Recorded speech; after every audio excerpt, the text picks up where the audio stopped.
So today I've done some. That's the weirdest intro. How's everyone doing? So today I've done some analysis on Leeds United versus Sheffield United from the game. For me, we showed a lot of tactical flexibility in terms of shape, in terms of decision making, formation, how we attacked, how we defended, the variety of the attack, and I want to talk about it. Because you're playing a very good side, and in these games you have to do things, you have to change things up. You have to have certain ideas, clear ideas. In this video, I'm going to go through those. It's going to explain to me why our shape is so effective and how we beat not only Sheffield United, but teams most weeks. Let's get into it.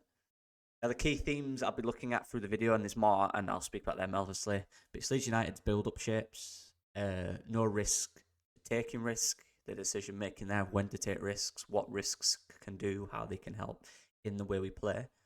Row of the fullbacks and the wide area is probably the most key one in this, is the role of how we build up in wide areas, how that's our identity, as opposed to being a real build-up team centrally.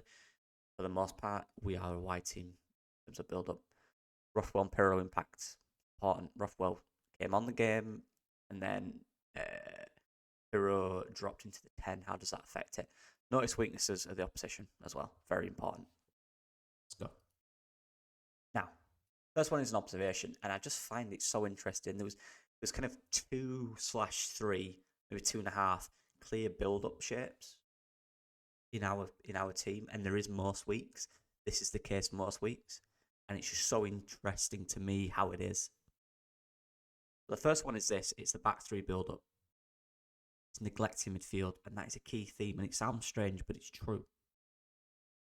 Neglecting the midfield. And look at the way this is, look at the shape this is. You've got the three at the back there, which is Tanaka dropping this time into the middle, with each centre-back either side of him, creating a back three. Now, bar Gruev, every other player is beyond the halfway line and on their back line, or at least between their back line and their midfield. It's such an interesting build-up, and it's actually something that quite a few Premier League teams do. It's kind of a new. There is variations of it. Pep used to play very similar. I don't know if he does quite now, but it's called five high, where you have 5 players between the midfield and the defence. It's not a new thing in that sense, but it is adapted, and everything adapts in football. And it's just so interesting to me. So that's the first shape. Now, the importance of this shape for me is it's about how quick you get the ball into the final third, right? It's about neglecting midfield. Why necessarily do you need to play midfield if you can play through and from one pass already be on their back line? That's the idea. It's hard to press because how many men do you commit? The more you commit, the more space you have for players in these areas, as you can see. The more overloads you can create as Leeds United. So you need a very solid shape in front of them high 5 or 6 that are up there. Sheffield United did, and they did it very well. And basically, the role of this guy is kind of just to either be a block off a certain angle, block off a player so you can't see the pass through, or just be a balanced player. And the second one is a back 2. So all the shape stuff, Leeds in possession for the most part, play a back 3, and at times a back 2. That is our shape. The front, very fluid, it changes. But a back 2 triangle, playing with width, stretching play. I don't know if I spelled stretching wrong. I think I have. I don't know.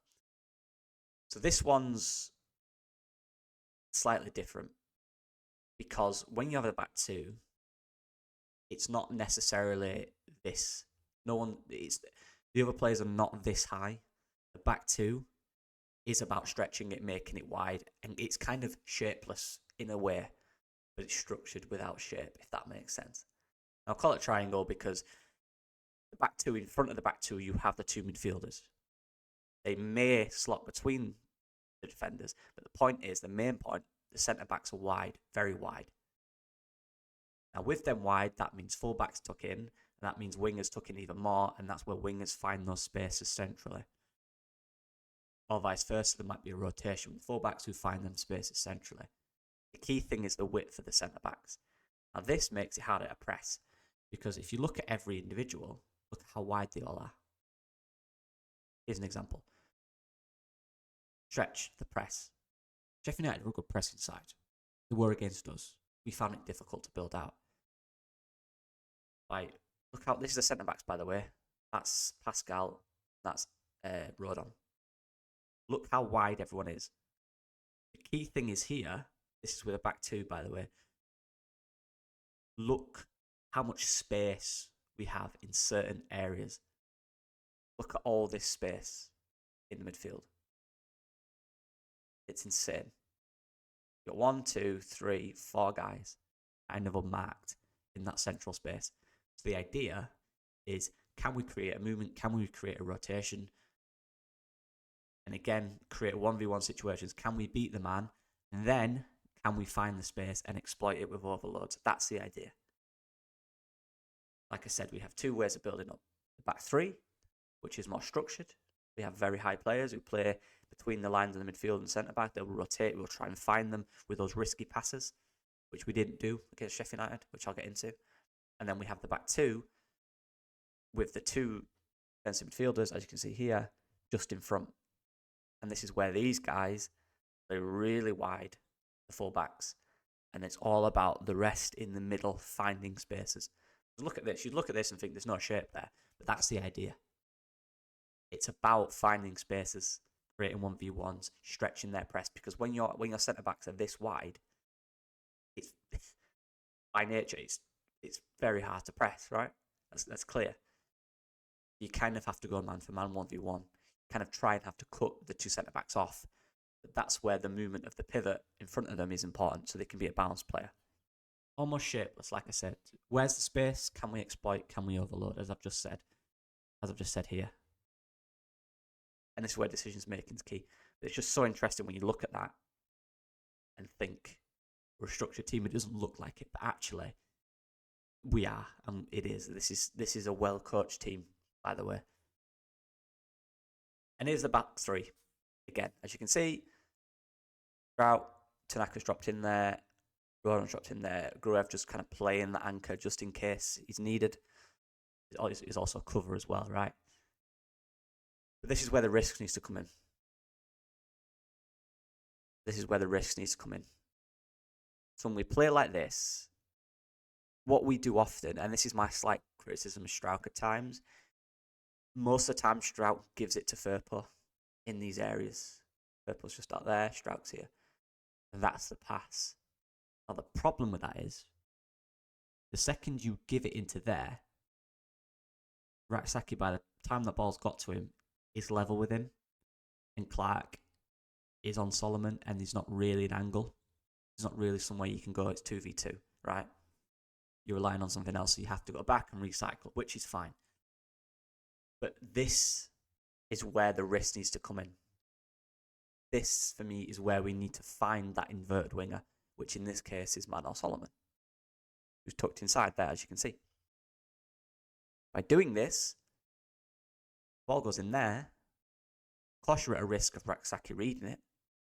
But if Solomon's just 2 or 3 steps to the left, there's an angle and there's space. There 100% is.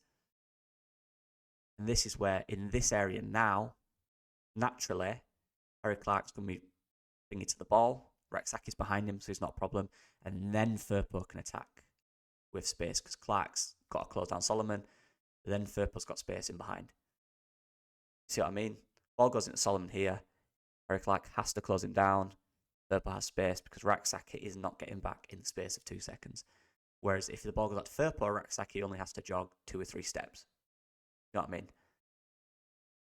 This is where the risks needs to come in, and this is what we didn't do enough first kind of 40 minutes against Sheffield United.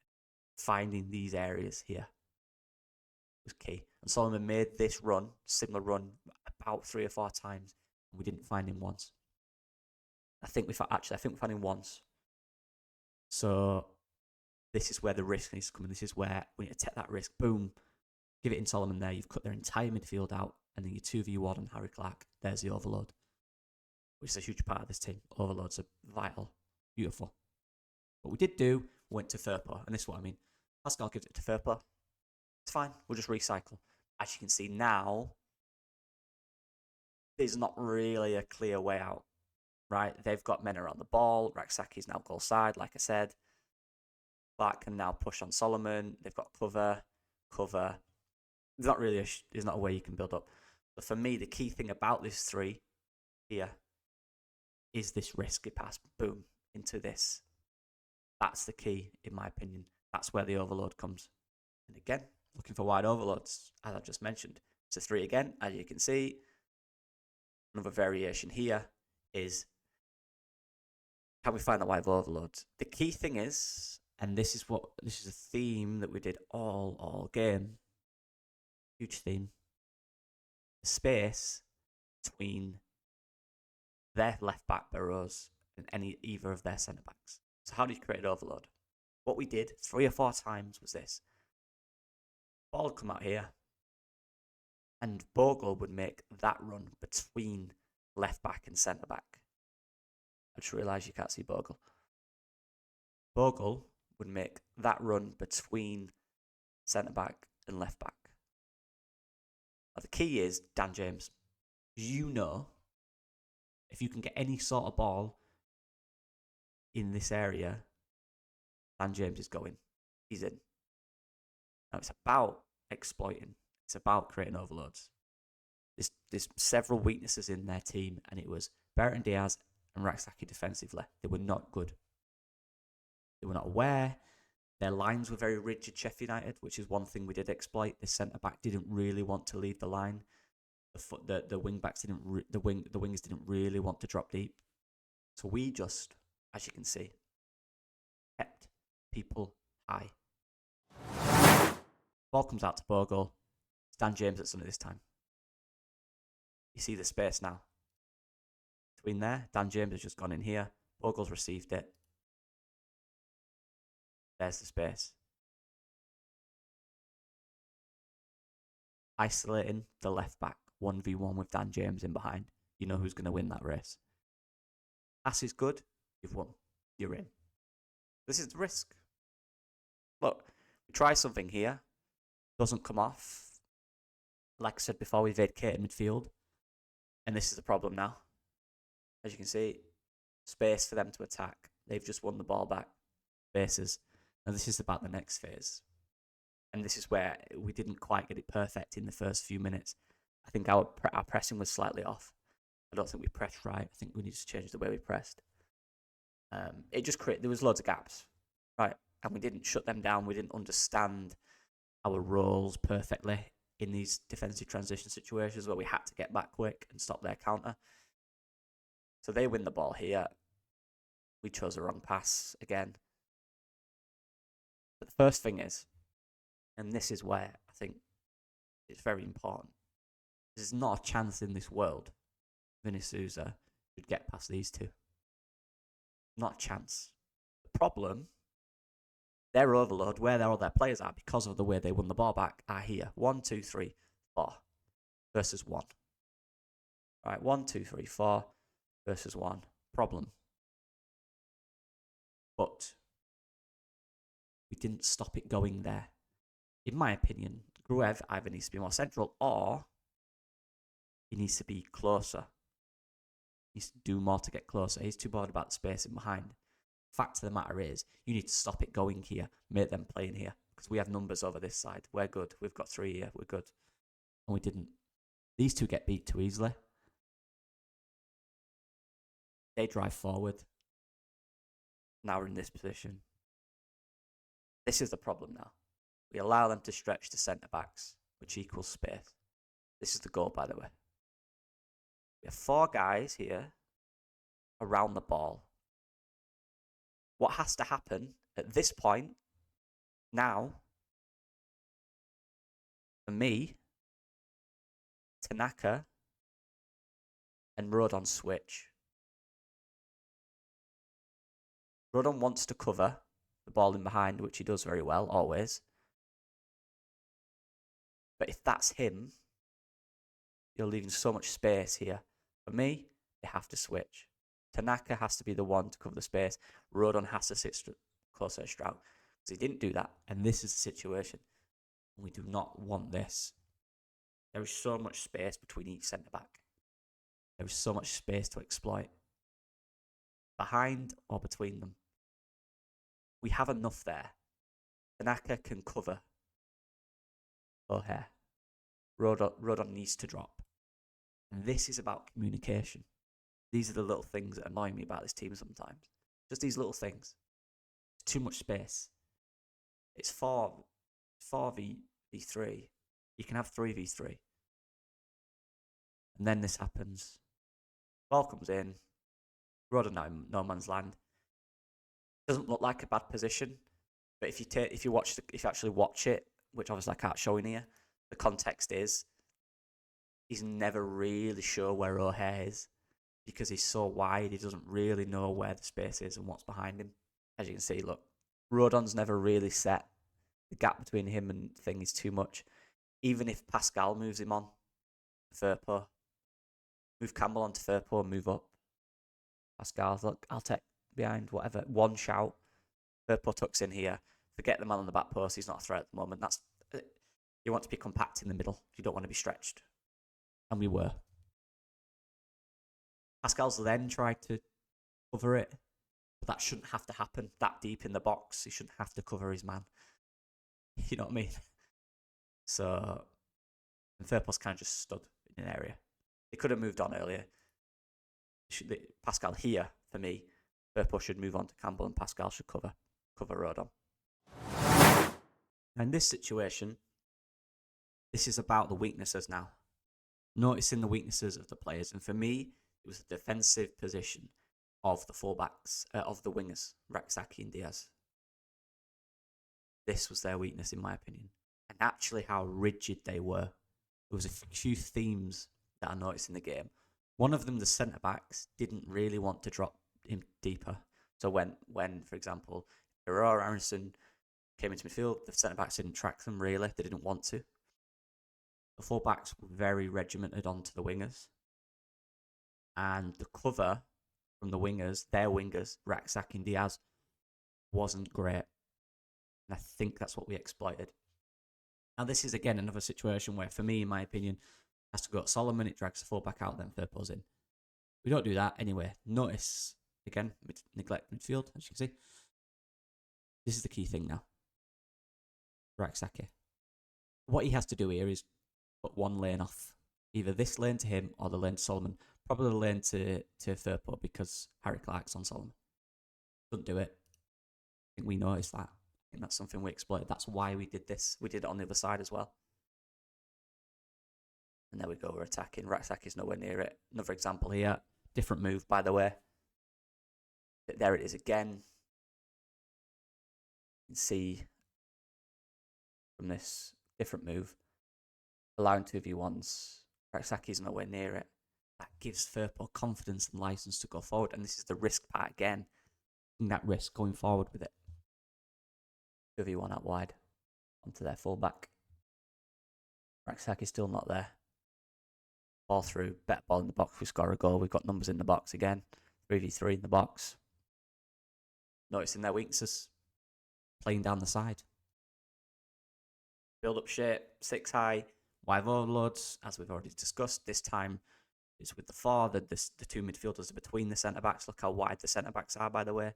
Again, nothing in midfield. It's all about this space. Trying to get into these spaces beyond their defence. That's what it's all about. Again, look at the bottom right corner. Can't see because of my head. Look in the bottom right corner there. This time Bogle's made that run between left back. Remember I mentioned it? Between left back and centre back. Rothwell, the final part. I want to talk about Rothwell. And this leads up to the goal. In our usual shape, and it is a 3. It's slightly different now. We're over one side, but it's the same. Got 1, 2, 3. This time Rothwell's on the left of it and not in the centre like Tanaka usually is. And Tanaka's playing that Gruev role now. This is the difference, and this is what subs are for. Instead of playing it, going wide, looking for a risky pass into midfield, Rothwell thinks, I'm going to drive with it. And this is the key part of having attributes, different attributes of players. He goes, I'm going to drive into that space. Now that's a different thing for Sheffield United. Oh, what do we do now? We've not seen this in the game. What we thought to do is very important. Because of that, and he runs through these two again. Not great defensively from Sheffield United, too easy. But Rothwell notices I can run through there, so I will, because he's good at it. He drives into this space. Key thing is here, that drags out Vini Souza. Now, when Grove and Tanaka were playing that role, they didn't have this threat. Now, Vini Souza's been dragged out, which leaves space for Pirro. And remember what we said earlier? Their back line, these centre-backs, do not want to leave the back line. And they can't, because look how many we have high. Now, this is the key part. Now, with our deep midfield, drags 4 of them out. Firpo's gone high, which takes away their other midfielder. Manor Solomon's stayed wide, so Chowdhury can't go inverted. Joseph is occupying the centre-backs. Now, this centre-back, and I believe it's Robinson, doesn't want to go into Pirro. Because, I mean, that's obvious, right? It leaves a big space between the full-back and the centre-back for us to exploit. James is occupying him. And Bogle's staying wide and occupying him. It's good. And this is where one person with a different attribute can do it. Because all this has done is just dragged Vini Souza off Pirro. And because of how rigid they are, they were never going to track Pirro in that position. And it's so interesting. There it is, and it's 2 question marks. Look who's closing him down. The wide man. That shows how rigid they are. Gus Hamer is the one tracking Pirro here. Not the centre-back. He's not leaving the line. So you've learnt now. All right, so that means the centre-back isn't coming out. The centre-back is going to stick to the line. And look how many we've got high. Of course he is. It'd be suicide if he went. Such a good move from Lee. So simple, just a simple little drive. And cause so much confusion. Now Hamer's got to go mark the 10. And that leaves Bogle space out wide, and it leaves an overload out wide. Key answers you've found here is Hamer's the one that's going to track him. Robinson ain't leaving that back line. And we've not allowed them. Look how high we are. Again, Pirro noticing space. I think it's Pascal wins the header, and he's in the same space. Same space as he was before. And the defenders don't want to mark him. Because they don't want to leave their back line because of how many players we get forward. Final bit, and this is for the goal.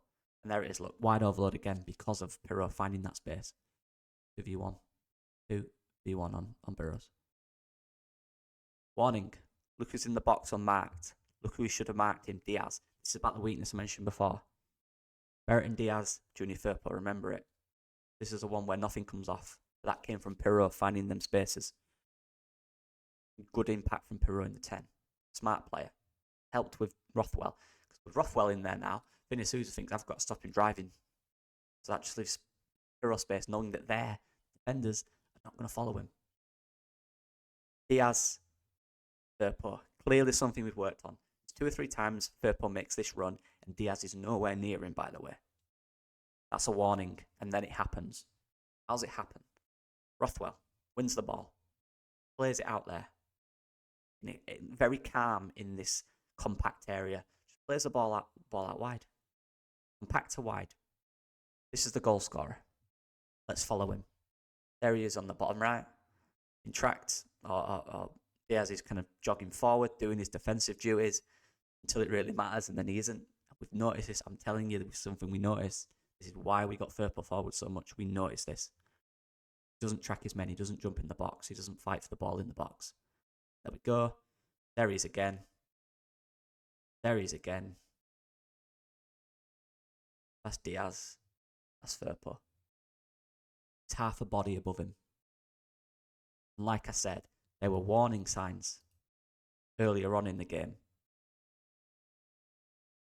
There's another one before this where he actually misses the header. There was many warning signs.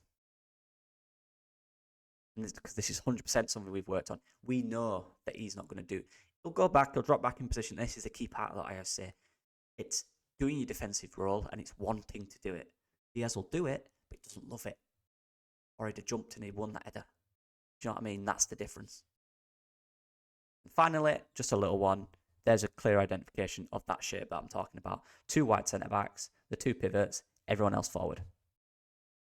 Interesting. Yeah, let me know what you guys think. This has been really long. I hope you enjoyed it. I know it's a long and quite tedious, but I enjoy doing it. I hope you guys like listening. I appreciate everyone. I know it's not for everyone. That's why I do different things. But yeah, thanks for everyone. You're all absolute legends. I'll see you guys in a bit. Bye-bye.